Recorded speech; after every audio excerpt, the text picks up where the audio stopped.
ഇവിടെ താനൊക്കെ ഈ ഭൂമിക്ക് ആവശ്യമില്ലാത്തൊരു ഭാരം കൊടുത്ത കൊല്ലത്ത് കിട്ടുമെന്ന് പറയുന്നത് വെറുതെ അല്ല. ഒരു 1 year ബാക്ക് ഞാൻ കേരളക്കര മൊത്തം ഫേമസ് ആയ ഒരു കിടിലൻ കണ്ടന്റ് ചെയ്തായിരുന്നു. ആത്മാക്കളെ അനുഗ്രഹിക്കണേ. കാറിനകത്ത് സ്വിമ്മിംഗ് പൂൾ ഉണ്ടാക്കിയതിൽ നടപടിയെടുത്ത ആലപ്പുഴ എൻഫോഴ്സ്മെന്റ് ആക്ട്.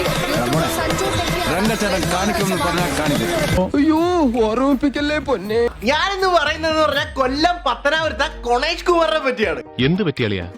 എന്ത് പറ്റിയെന്നു? ഇതിനെതിരെ നമ്മുടെ കൊണേഷ് കുമാർ എന്തോ പറഞ്ഞു നിങ്ങൾ കേട്ടായിരുന്നു? ഇതുപോലുള്ള ആളുകളെ മെഡിക്കൽ കോളേജിന്റെ കക്കൂസ് കഴിയും. എവിടെ പോണു? വെള്ളം കുടിക്കും. മുൻമന്ത്രി ഗണേഷ് കുമാറിന്റെ ഡ്രൈവിംഗ് ലൈസൻസ് റദ്ദാക്കാനായിട്ട് മോട്ടോർ വാഹന വകുപ്പ് നടപടി തുടങ്ങി. നീ അന്ന് നോവിച്ചു വിട്ടതൊരു പാമ്പിനെയാണ്. എനിക്ക് ഹാപ്പിനെസ് കൊണ്ട് എനിക്കിപ്പോ നല്ല ആശ്വാസം തോന്നുന്നുണ്ട്. ഇപ്പോഴാണ് മുത്തം ഞാനെന്ന് ഈക്വലായത്. നിന്റെ ലൈസൻസ് പോയി, എന്റെ ലൈസൻസ് പോയി. നിന്റെ ജോലി പോയി, പക്ഷെ എന്റെ ജോലി പോയില്ല.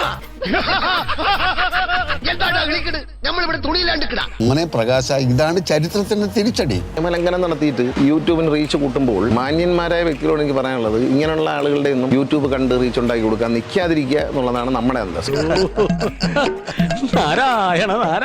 അണ്ണന്റെ അന്തസ്സും മാന്യതയെ കുറിച്ചൊന്നും പറയേണ്ട കേസ്. അതുകൊണ്ടാണ് നാട്ടുകാരുടെ റീച്ച് ഭയങ്കരമായിട്ട് കൂട്ടി പണ്ണന സ്ഥാനത്ത് വലിച്ച് താഴത്തോട്ട് ഇറങ്ങി ഇപ്പൊ അണ്ണൻ വീട്ടിൽ ഈച്ചടിച്ചിരിക്കുക.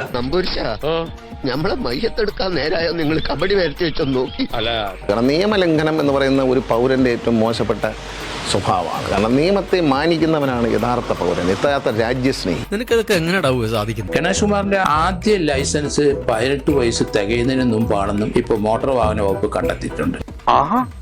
ഇത് പരിശോധിച്ചപ്പോഴാണ് അവർക്ക് മനസ്സിലായത് അദ്ദേഹത്തിന് 18 വയസ്സ് തികയുന്നതിന് മുമ്പ് അദ്ദേഹം ലൈസൻസ് സംഘടിപ്പിച്ചിരിക്കുന്നു.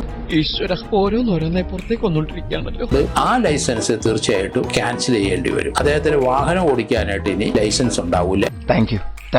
MD ഒന്നും വെല്ലുവിളിക്കണ്ട, പഴയ കാലമല്ല എന്ന് മാത്രം ഞാൻ ആ സുഹൃത്തിനെ ഓർമ്മിക്കുകയാണ്. അതറിയാമേ. ഇത് തന്നെ എനിക്ക് കൊണേഷിനോട് പറയാനുള്ളത്. ഇത് പണ്ടത്തെ കാലമൊന്നുമല്ല. നീ MVDനെ വെല്ലെന്ന് വിളിക്കേണ്ട ഒരാവശ്യമില്ല. പണ്ട് 18 വയസ്സാണെങ്കിലും മുമ്പ് തന്നെ ഉടായ്പ കള്ളത്തരം കാണിച്ച് ലൈസൻസ് ഉണ്ടാക്കിയതല്ല നീ. 8 വയസ്സിന് മുന്നേ ലൈസൻസ് കിട്ടിയിട്ട് അതും വെച്ച് ഓടിച്ചു നടന്ന് എന്നിട്ട് ആ ലൈസൻസിനകത്ത് MLA എന്ന് പറഞ്ഞ ഡെസിഗ്നേഷനും ആഡ് ചെയ്തിട്ടുണ്ട്. ശവത്തേല് ബ്ലേഡ് വെച്ച് കീറില്ല എന്റെ നായരെ. ഇത് ഇല്ലീഗൽ ആയിട്ടുള്ള ഒരു കാര്യമാണ്. അപ്പൊ സാധാരണക്കാരനുള്ള നടപടി നിങ്ങൾ കണ്ടിട്ടുണ്ട്. അപ്പൊ ഒരു എക്സ് ഗതാഗത മന്ത്രിക്കെതിരെയുള്ള ഒരു നടപടി ഗവൺമെന്റ് എങ്ങനെയാണ് എടുക്കുന്നത് നമുക്ക് ഇനി അങ്ങോട്ട് അറിയാൻ പറ്റും. ഈ ഹിന്ദിക്ക് മറു ഹിന്ദി പറഞ്ഞില്ലെങ്കിൽ എന്റെ പേര് കർപ്പയെന്നല്ല, നീ ചെറിയെന്നുള്ളിക്കോ. ഒരു സ്ഥലത്തെങ്കിലും നീ തോറ്റല്ലോ, അതാണ് എന്റെ ബുദ്ധി. ഇതെനിക്ക് ഇഷ്ടപ്പെട്ട. പിന്നെ ഒരു കാര്യം ചെയ്യാം, പോയിട്ട് രാവിലെ ഇതിവിടെ അതിന്റെ ദപ്പുറത്ത് എല്ലാ വീടുകളും